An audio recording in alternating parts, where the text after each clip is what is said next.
বেলি অসকালে শ্রী যমুনায় জল আনতে গিয়ে কদম্ব তরুমূলে যে অপরূপ গোবিন্দ মূর্তি তিনি দর্শন করলেন, ওই রূপ দর্শনের পরে রূপমাধুরীর হৃদয়ে মাঝে তিনি ধারণ করে ধীরে ধীরে ঘরে ফিরলেন। আজ বাদির ঘরে নির্জন কক্ষে একাকিনী বসে বসে রোদন করছেন আর ওই রূপের চিন্তা করছেন। সেবাপরায়ণা সখীগণ ললিতা বিশাখা ইন্দুরেখা তুঙ্গবিদ্যা রঙ্গদেবী সুদেবী আদি সখী ধীরে ধীরে তারাও আগমন করেছে। অন্যান্য দিন সখীগণ যখনই রাধারানীর কাছে আসে, রাধারানী আনন্দিতা হয়ে এগিয়ে গিয়ে জনে জনে আলিঙ্গন করে কত আদর করে কাছে বসিয়ে মনের কথা নিবেদন করে। কিন্তু আজকের করুণাময়ী রাধারানী বসে বসে একাকিনী কেবল কাঁদছে। সখীগণ এসে ঘিরে বসে রাধারানীর পানে চেয়ে বলছে, রাধে, আজ তোর নয়ন হতে প্রেমধারা বর্ষণ হচ্ছে, নির্জনে বসে বসে একাকিনী কাঁদছিস কেন রাধে? তোর মনের কথা খুলে বল।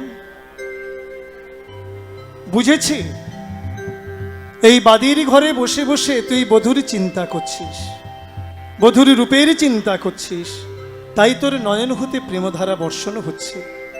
হে রাধে, বৃন্দাবন বিলাসিনী, আমরা যে তোর চরণের দাসী, যে রূপের চিন্তা করে তোর নয়ন হতে প্রেমধারা বর্ষণ হচ্ছে, সেই প্রাণবধূর রূপের কথা কৃপা করে আমাদের কাছে বর্ণন কর।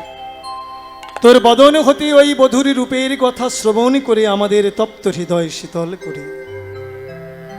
করুণাময়ী রাধারানী বললেন, সখী, কৃষ্ণ কথা হরি কথা বলবো বলবো মনে করি, কিন্তু শ্রবণ করবার মতো শ্রোতা পাই না। আজ যখন তোদের হৃদয়ে কেঁদেছে আমার বধূর রূপের কথা শ্রবণ করবি, তবে আমি বলি তোরা চিত্ত নিবেশ করে শ্রবণ কর। করুণাময়ী রাধারানী প্রিয় সখীদের কাছে প্রাণবধূর রূপের কথা বলছে। মুখমণ্ডল হতে বর্ণন করছেন। ও আহমরি মরি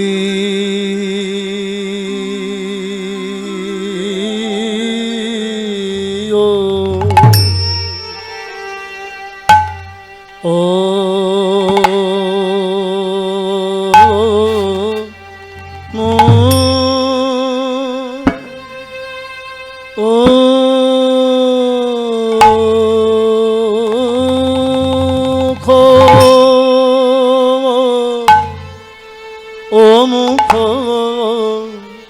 স্বামীর মুখমণ্ডল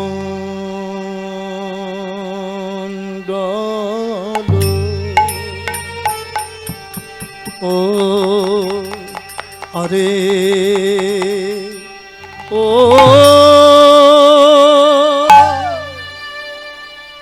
ও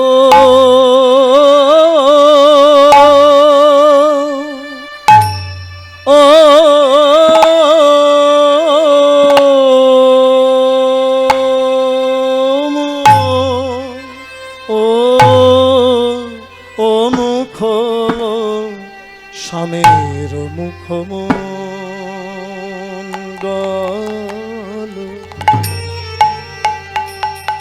ও আরে সখী রে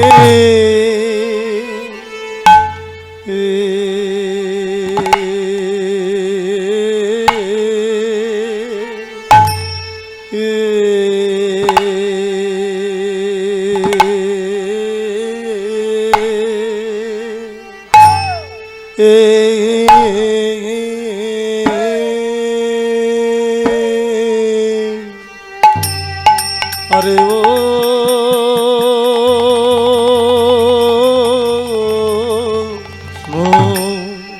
ও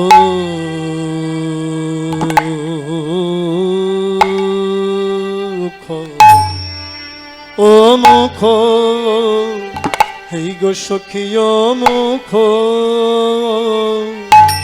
ও স্বামীর মুখমণ্ডল হলো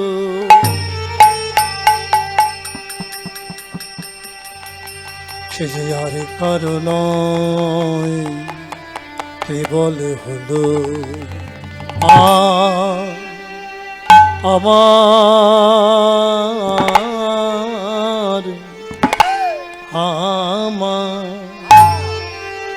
আর কারণ কেবল হলো আমার আমার আমার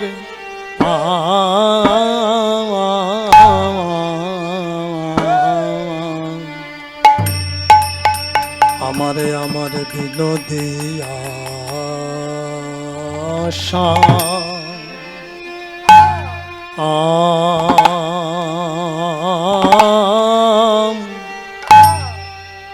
না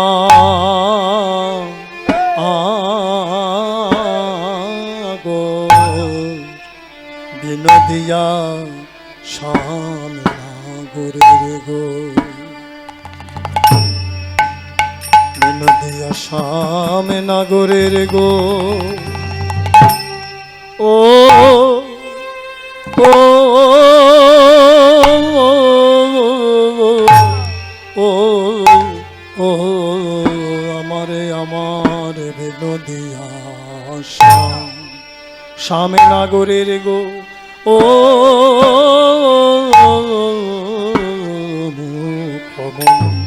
মুখমণ্ডলে সে যে আর কারো নয় কেবল হলো আমার আমার ওই রূপিয়া কেবার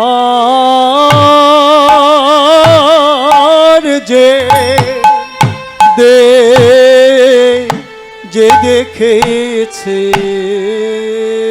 সেই তো ও সেই তো জানে গো সেই তো জানে গো ও ও ও আমার বৃন্দাবন চাঁদ চাঁদে বদনের আগে গো ও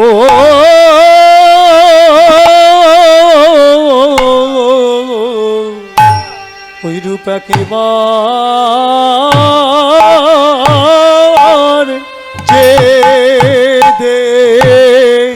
যে দেখেছে সেই তো ও সেই তো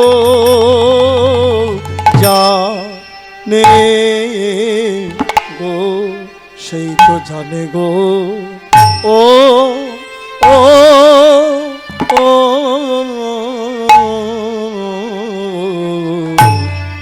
ও ও মুখমণ্ডল তনুরুচি তরুণ আরে কি বাতনু রুচি তরুণ আরে কি বাতনু রুচি তরুণ আরে কি বাতনু রুচি তরুণ আরে কি বাতনু রুচি তরুণ আরে কি বাতনু রুচি তরুণ ও ও ও ও তনুরুচি তরুণ ও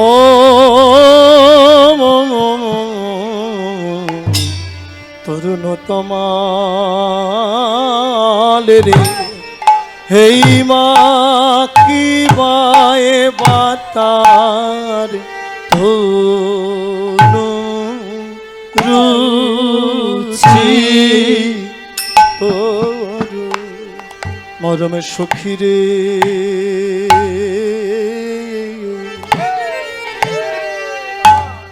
সাঁঝের বেলায় যমুনায় জলে আনতে গেলাম কেন স্বামী রূপে নয়নে দিলাম ওই স্বামী রূপে নয়নে দিয়ে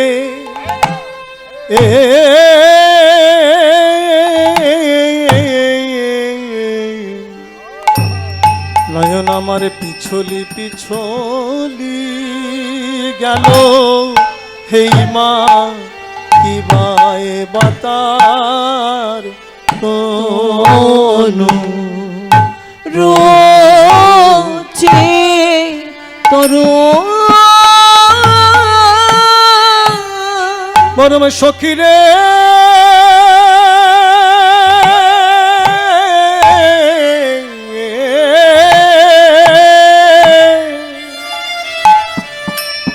চাঁদ যিনি তার বদনে খানি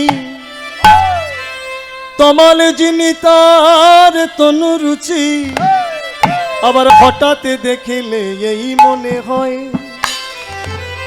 জানো নবীনে তমালে গাছে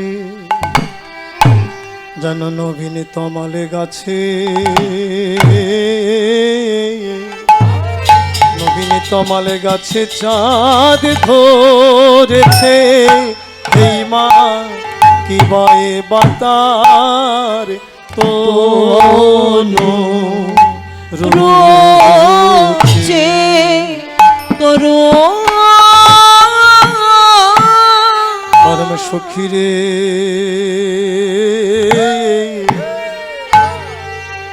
দশ চাঁদ নাচে গায়ে তারে মুরলীর রন্ধে আরে দশে চাঁদে নাচে গায়ে তারে চরণার বৃন্দে চূড়ার উপরে দেখি কতেকে চাঁদ আছে বাঁধা আমার প্রাণ গোবিন্দের বদনে চাঁদে বদনে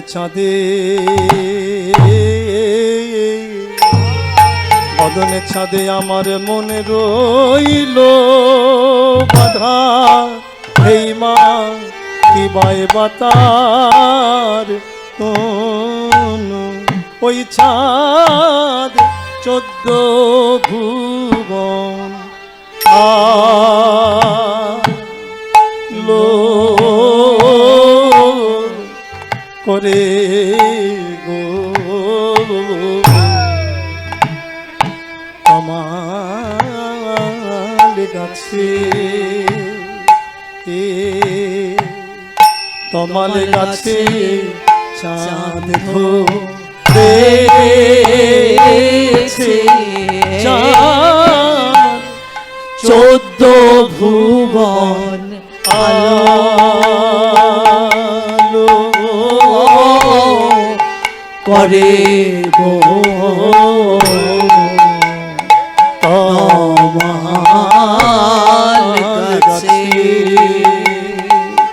তমাল গাছে চাঁদ ধরেছে 14 ভুবন আলো করে গো তমাল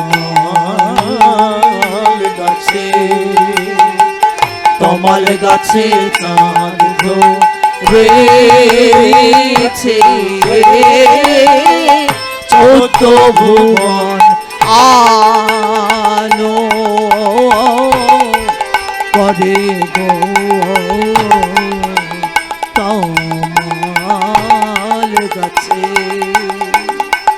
তমাল গাছে চাঁদ ধরেছে 14 ভুবন আলো করে গো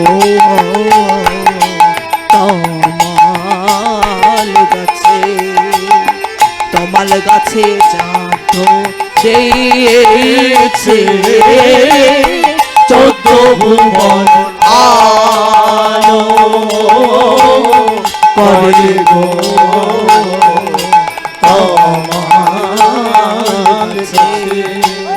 তোমার কাছে সাধু হয়েছে চৌদ্দ ভুবন আলো হরি বল হরি বল হরি বল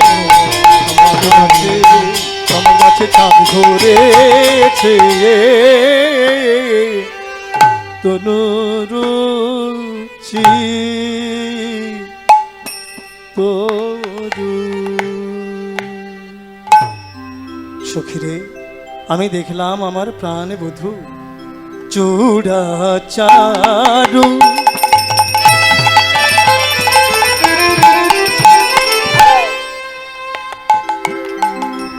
শিখণ্ডক মণ্ডিত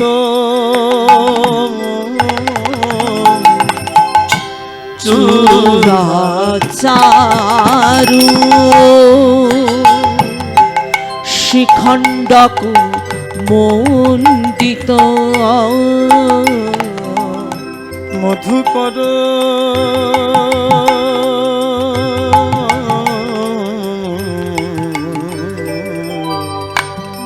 মালতী মাল মধুকর মালতী সখীরে ললিতারে বলতে পারিস অভিশাখা যারে রূপে জগতে ভোলে সে কেন আবার চূড়া পরে ললিতারে দেখলাম প্রাণ বধূর শিরে চূড়া খানি বেষ্টিত মালতী ফুলের মালা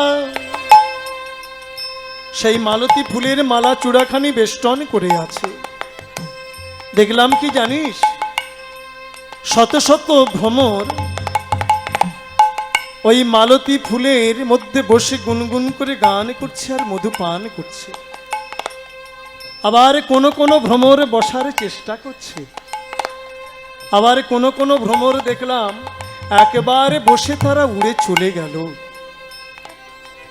ললিতা বিশাখা বলছে রাধে প্রাণে বধূরী শিরের চূড়াখানি মালতী ফুলের মালা বেষ্টন করে আছে সেই মালতী ফুলের মধু পান করতে শত শত ভ্রমর এসেছে কিছু ভ্রমর তারা বসে মধু পান করছে গুনগুন করে গান করছে আবার কোন কোন ভ্রমর বসার চেষ্টা করছে আবার কোন কোন ভ্রমর একবার বসে উড়ে চলে গেল কেন রে সখী যারা উড়ে চলে গেল এদের কি মধু ভালো লাগলো না যে উড়ে চলে গেল করুণাময়ী রাধারানী বললেন তা নয় সখী বলি তাদের ডেকে আনতে গেল তাদের ডেকে আনতে গেল সখীরে তাদের ডেকে আনতে গেল সখীরে তাদের ডেকে আনতে গেল পরা মধুরী সন্ধ্যা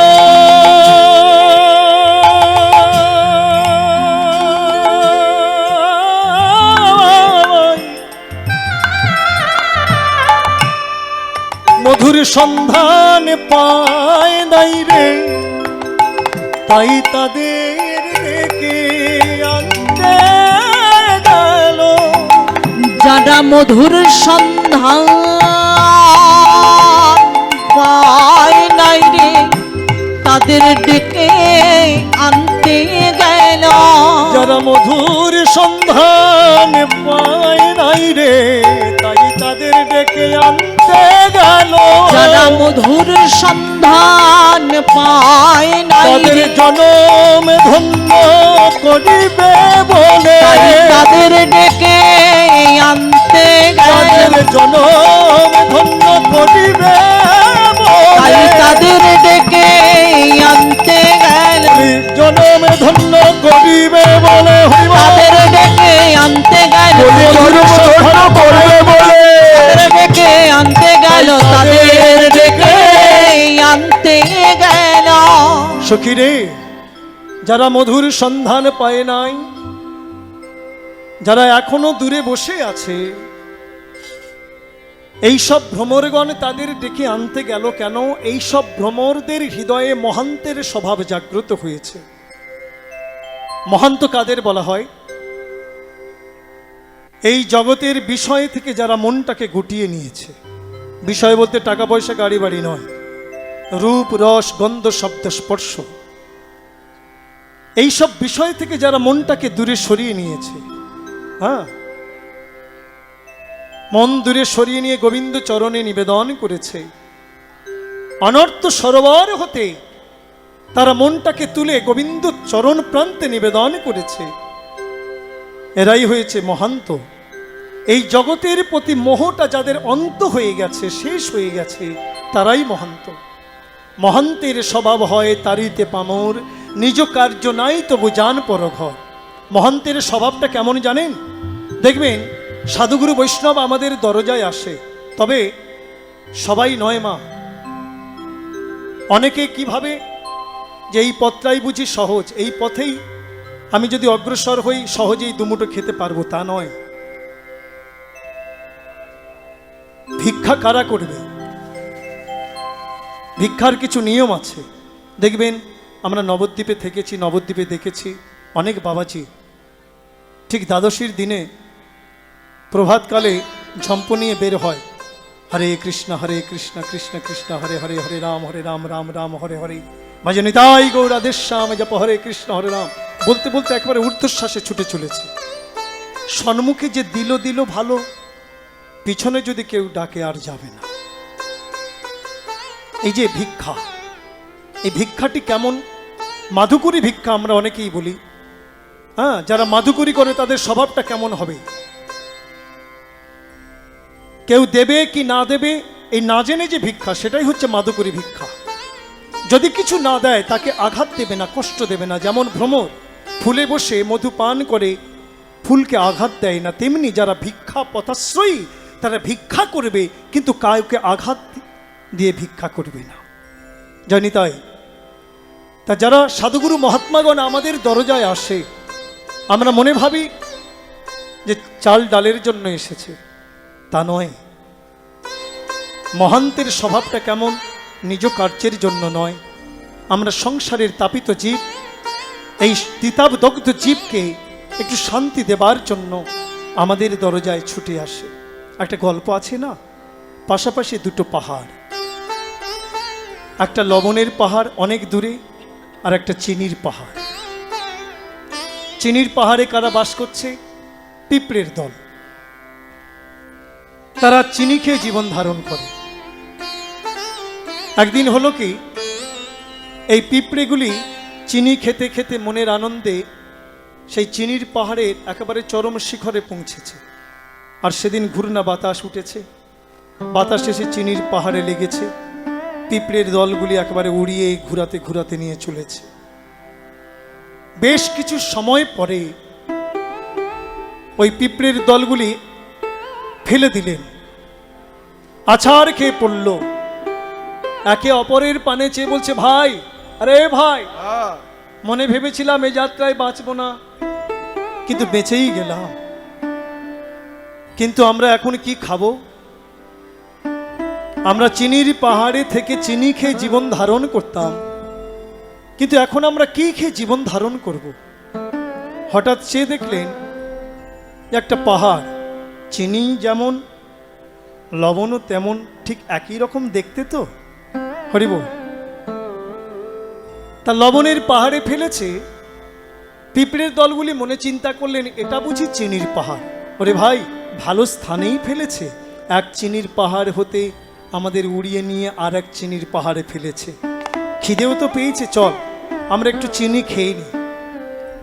এই চিনি ভেবে যখনই মুখটা দিয়েছে, মুখ দিয়ে কাচুমাচু করে একে অপরের পানে চেয়ে বলছে, ভাই, ভেবেছিলাম চিনি, এ তো চিনি নয়, এ তো লবণ।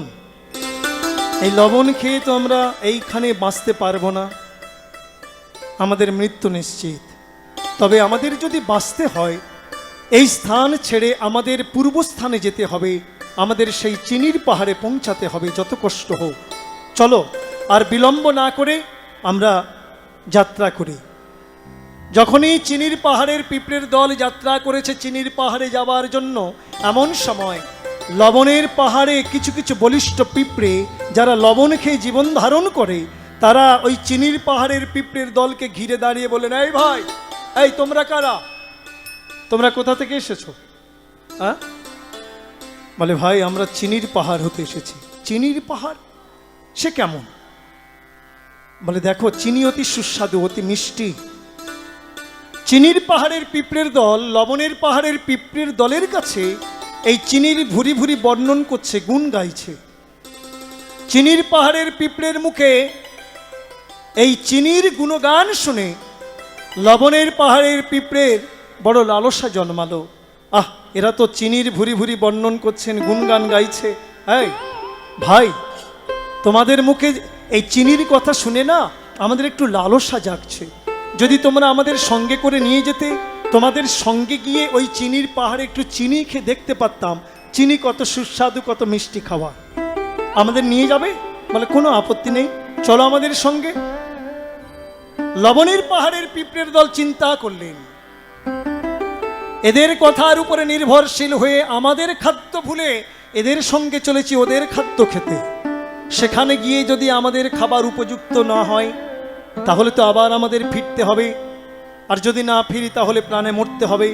ও ভাই, আমরা তো এদের সঙ্গে যাব, কিন্তু যাওয়ার আগে এসো আমরা কিছুটা লবণ খেয়েই ফেলি। একেবারে পেট ভরে লবণ খেয়েছে আর কিছুটা লবণের দলা মুখে করে নিয়েছে। যদি সেখানে গিয়ে দেখে তাদের খাবার উপযুক্ত না হয় তাহলে ফিরতে হবে তো, তখন এই লবণের দলা যে মুখে করে নিয়ে যাচ্ছে সেই লবণের দলা খেতে খেতে তারা ফিরবে।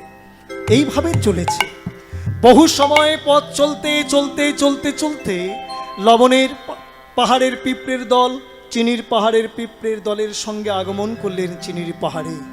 চিনির পাহাড়ের পিঁপড়ের দল বলেন, ভাই এই দেখো, এই আমাদের চিনির পাহাড়, যত ইচ্ছা চিনি খাও, কেউ তোমাদের বাধা দেবে না। মনের আনন্দে লবণের পাহাড়ের পিঁপড়ের দল যখনই গিয়ে মুখটা দিয়েছে, মুখ দিয়ে কাচুমাচু করে চিনির পাহাড়ের পিঁপড়ের দলের পানে চেয়ে বলছে, ভাই এই তোমরা আমাদের ভালোই ঠকিয়েছ। বলে, আমরা ঠকিয়েছি? বলে, হ্যাঁ, তোমরা যে চিনির ভুরি ভুরি বর্ণন করলে চিনি অতি সুস্বাদু, অতি মিষ্টি খাবার, কিন্তু তোমাদের সঙ্গে আমাদের খাবার ভুলে এলাম তোমাদের এই চিনি খাবার জন্য। এখানে এসে আমি চিনি খেয়ে দেখলাম আমাদের লবণও যেমন চিনিও তেমন, একই স্বাদ, কই ভেদাভেদ তো নাই। হরিবল হরিবল। তা কি সম্ভব? লবণ আর চিনি কি এক হতে পারে?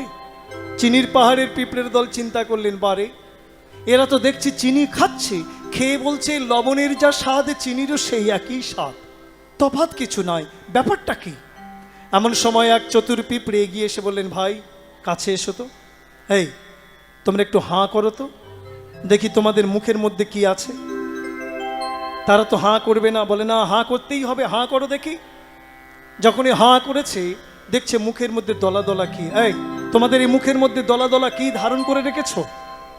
বলে, ভাই আমরা যখন আমাদের লবণের পাহাড় হতে তোমাদের সঙ্গে আসছিলাম চিনির পাহাড়ে চিনি খেতে, মনে ভেবেছিলাম যে এদের কথার উপরে নির্ভরশীল হয়ে আমরা চলেছি আমাদের খাদ্য ছেড়ে ওদের খাদ্য খেতে। গিয়ে যদি দেখি সেখানে আমাদের খাবার উপযুক্ত না হয় তাহলে তো আমাদের ফিরতে হবে, তাই পেট ভরে লবণ খেয়েছি আর কিছুটা লবণের দলা মুখে করে এনেছি। ও তাই বুঝি লবণের দলা মুখে রেখে চিনি আস্বাদন করছো? তাহলে কি চিনির স্বাদ পাওয়া যায়?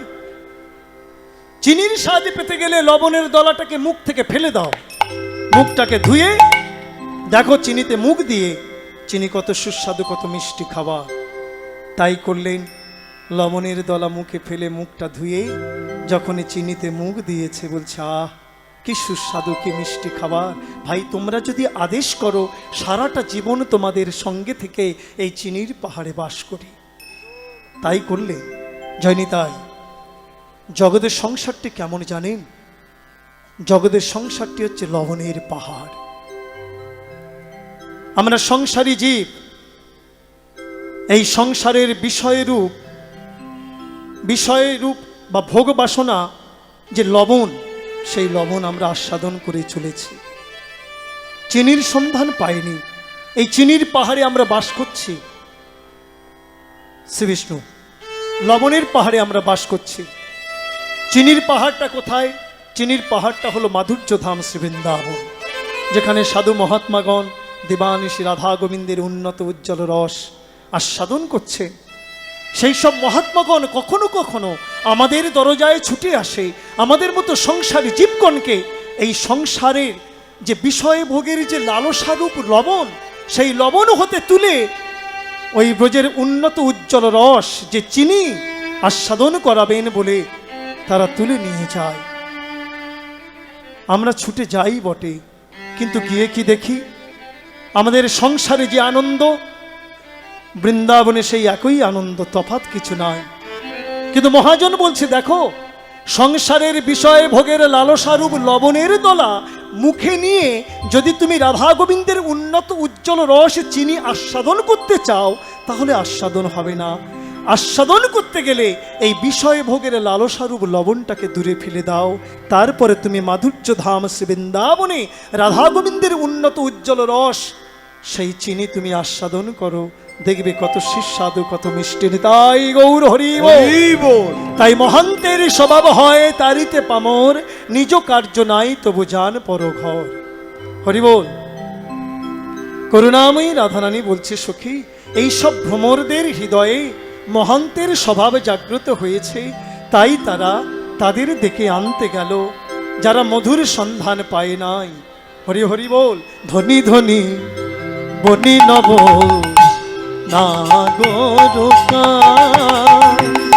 হরি হরি বনি নব নাগরকা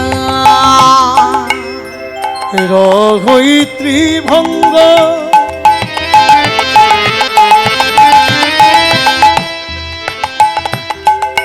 মূরতি মন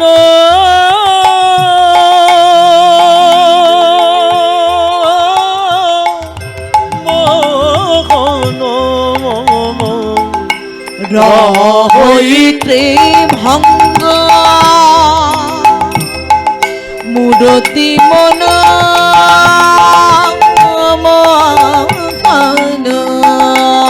বধূ দাঁড়াইবারে কতই ভঙ্গি জানে, দাঁড়াইবার কতই ভঙ্গি জানে, বধূ দাঁড়াইবার কতই ভঙ্গি জানে, দাঁড়াইবার কতই ভঙ্গি জানে, ওই চরণে চরণ দিয়ে দাঁড়াইবার কতই ভঙ্গি জানে, ওই চরণে চরণ দিয়ে দাঁড়াইবার কতই ভঙ্গি জানে, এমন দাঁড়াইতে কেউ জানে না রে, দাঁড়াইতে কেউ জানে না রে, এমন দাঁড়াইতে কেউ জানে না রে, এমন দাঁড়াইতে কেউ জানে না রে, এই না মধুর বৃন্দাবনে এমন দাঁড়াইতে কেউ জানে না রে, এই না মধুর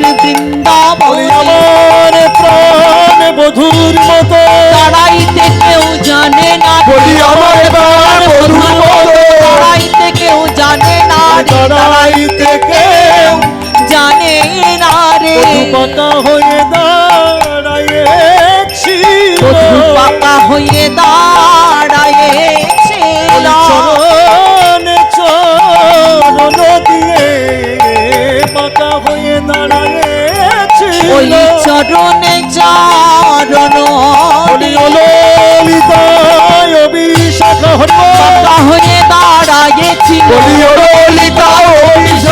পাকা হয়ে দাঁড়াইছিল, পাকা হয়ে দাঁড়াইছিল। ললিতা বিশাখা বললেন, রাধে, যে বদনে বধূর রূপের বর্ণন করছিস, সেই বদনে তুই বলছিস তোর বধূ বাঁকা। তোকে একটা কথা জিজ্ঞাসা করি সখী, তোর প্রাণ বধূ বাঁকা কেন বলতে পারিস?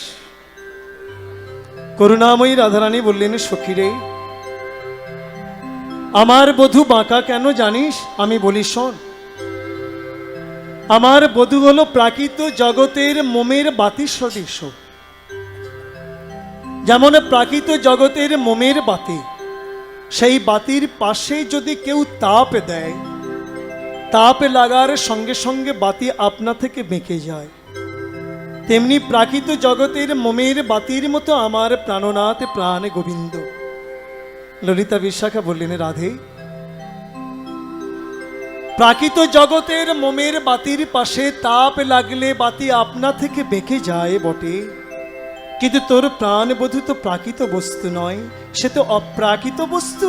সেই অপ্রাকৃত গোবিন্দের অঙ্গে কোন তাপ লেগেছে যার জন্য তোর প্রাণবধূ আমার বেঁকে গেছে? করুণাময়ী রাধারানী বললেন, সখী, কোন তাপ লেগেছে তবে বলি শোন। সেথা গোপী প্রেমের তাপে লেগেছে, সেথা গোপী প্রেমের তাপ লেগেছে, সেথা গোপী প্রেমের তাপ সেথা লেগেছে, গোপী প্রেমের তাপ লেগেছে। তাইতে বধূ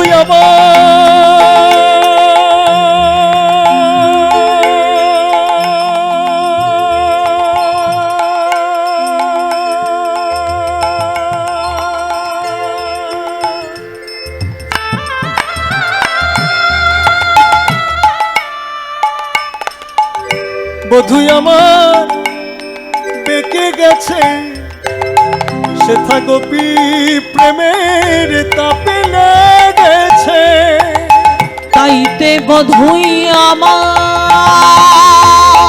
বেঁকে গেছে, সেথা গোপী প্রেমের তাপ লেগেছে। তাইতে বধূ আমার বেঁকে গেছে, বলি সোজা হতে পারে না রে, বধূই আমার বেঁকে গেছে, সোজা হতে পারে না রে, বধূই আমার বেঁকে গেছে, তাইতে বধূই আমার বেঁকে গেছে। হরি বল, হরি বল। আমার প্রাণ বধূর কথা আরো বলি শোন। দেখলাম আমার প্রাণ বধূর শিরে চূড়াখানি টলমল অলো, ও ও ও আলো, আ আ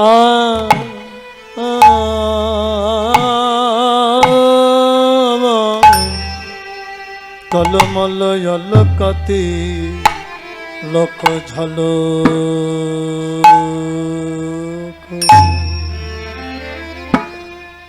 ও ও ও ও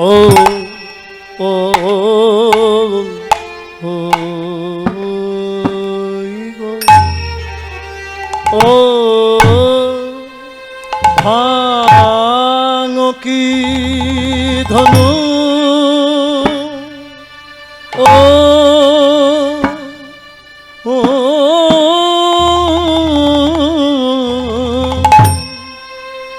ভাঙ কি ধনু, ও ধনু মাধু,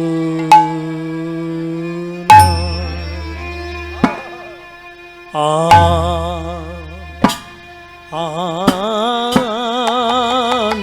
গো ও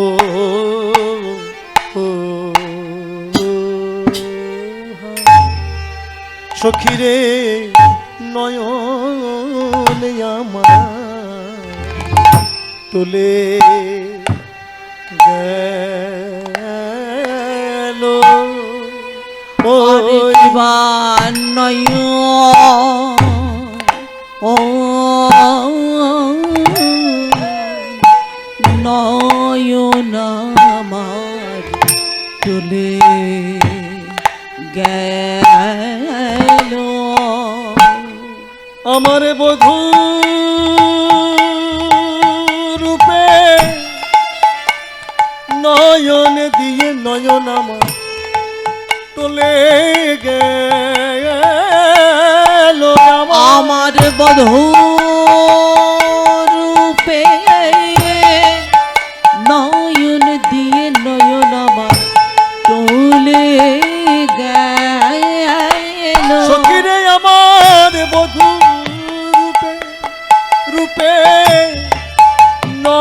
নয়ন দিয়ে নয়ন আমার চলে গেল আমার বধূ রূপে নয়ন দিয়ে নয়ন আমার চলে গেল আমার বধূ রূপে নয়ন দিয়ে নয়ন আমার চলে গেল আমার বধূ রূপে নয়ন দিয়ে নয়ন আমার চলে গেল আমার বধূ রূপে নয়ন দিয়ে নয়ন আমার চলে গেল আমার বধূ রূপে নয়ন দিয়ে নয়ন আমার চলে গেল আমার বধূ রূপে নয়ন দিয়ে নয়ন আমার চলে গেল আমার বধূ রূপে নয়ন দিয়ে নয়ন আমার চলে গেল আমার বধূ রূপে নয়ন দিয়ে নয়ন আমার চলে গেল আমার বধূ রূপে নয়ন দিয়ে নয়ন আমার চলে গেল আমার বধূ রূপে নয়ন দিয়ে নয়ন আমার চলে গেল আমার বধূ রূপে নয়ন দিয়ে নয়ন আমার চলে গেল আমার বধূ রূপে নয়ন দিয়ে নয়ন আমার চলে গেল আমার বধূ রূপে নয়ন দিয়ে নয়ন আমার চলে গেল আমার বধূ রূপে নয়ন দিয়ে নয়ন আমার চলে গেল আমার বধূ রূপে নয়ন দিয়ে নয়ন আমার চলে গেল আমার বধূ রূপে নয়ন দিয়ে নয়ন আমার চলে গেল আমার বধূ রূপে নয়ন দিয়ে নয়ন আমার চলে গেল আমার বধূ রূপে নয়ন দিয়ে নয়ন আমার চলে